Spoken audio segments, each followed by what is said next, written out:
चालाक कोयल और मूर्ख कौवा। सालों पहले खप्पर गांव के पास एक जंगल था। वहाँ एक बड़ा सा बरगद का पेड़ था जिस पर एक कौवा और एक कोयल दोनों अपने अपने घोंसले में रहते थे। एक रात उस जंगल में तेज आंधी चलने लगी। देखते ही देखते बारिश शुरू हो गई। कुछ ही देर में जंगल का जो भी था सब बर्बाद हो गया। अगले दिन कौवे और कोयल को अपनी भूख मिटाने के लिए कुछ भी नहीं मिला।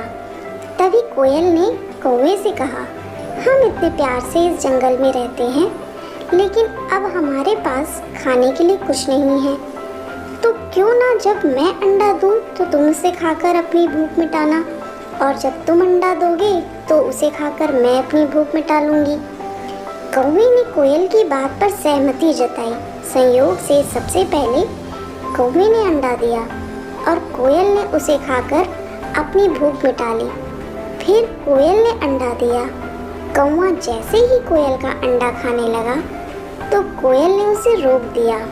कोयल ने कहा, तुम्हारी चोंच साफ नहीं है, तुम इसे धोकर आओ फिर अंडा खाना। भागकर कौवा नदी के किनारे गया। उसने नदी से कहा, तुम मुझे पानी दो, मैं अपनी चोंच धोकर कोयल का अंडा खाऊंगा। नदी बोली, ठीक है, पानी के लिए तुम एक बर्तन लेकर आओ। अब कौवा जल्दी से कुम्हार के पास पहुंचा। उसने कुम्हार से कहा, मुझे घड़ा दे दो, उससे मैं पानी भरकर अपनी चोंच धोऊंगा। कुम्हार ने कहा, तुम मुझे मिट्टी ला कर दो, मैं तुम्हें बर्तन बनाकर दे देता हूँ। यह सुनते ही कौवा धरती माँ से मिट्टी मांगने लगा। वो बोला, माँ मुझे मिट्टी दे दो, उससे मैं बर्तन बनवाऊंगा और उस बर्तन में पानी भरकर अपनी चोंच साफ करूंगा। फिर अपनी भूख मिटाने के लिए कोयल का अंडा खाऊंगा। धरती माँ बोली, मैं मिट्टी दे दूंगी, लेकिन तुम्हें खुरपी लानी होगी, उसी से खोदकर मिट्टी निकलेगी। दौड़ते हुए कौवा लोहार के पास पहुंचा।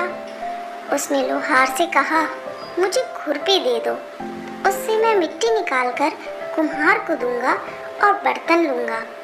फिर बर्तन में पानी भरूंगा और उस पानी से अपनी चोंच धोकर कोयल का अंडा खाऊंगा।